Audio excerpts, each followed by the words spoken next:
UK to Australia and the US, hundreds of Ethiopians in the diaspora demonstrating over what they claim to be human rights violations against Ethiopia's biggest ethnic group, the Oromo. The protest was sparked by plans to integrate the fast-expanding capital Addis Ababa and towns around it. The government says that their master plan would allow them to better extend city services to rural areas that are less well-served. But protesters fear once it is implemented, they will lose their cultural identity and their land. We traveled more than 100 kilometers west to the town of Ambo, the scene of the worst violence blamed on government forces. Months after, the full scale of what happened here is not yet known, but BBC has got rare access. This is where it all happened. Today, the university is in a celebratory mood. Students are graduating, but 3 months ago, the atmosphere was quite different.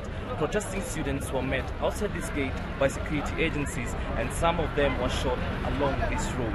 It is not yet clear just how many lost their lives during that fateful day, with the government and the local community giving contradicting numbers. Fearful of reprisals from the government, many locals are afraid to speak to us in public.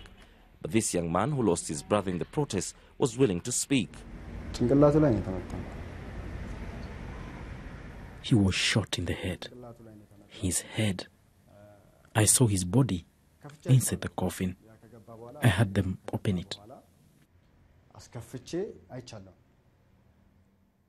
All this, his head was blackened and torn apart. The bullet had gone through his temple. But the government has denied that its security officers shot and killed demonstrators.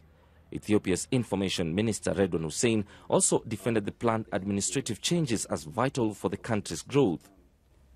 Now we are engaged in infrastructure development. We have a railway development, we have roads development, we have buildings, and also we have dirt in the cities too. So that has to be managed well. It has nothing to do with political or administrative merger.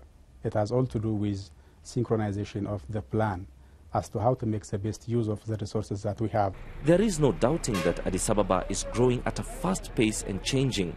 But without convincing people here in towns like Ambo and other neighboring areas of the need to be part of this change, the government risks further tensions at a time when local anger over what happened here just a few months ago has yet to subside. Emmanuel Igunza, BBC News, Ethiopia.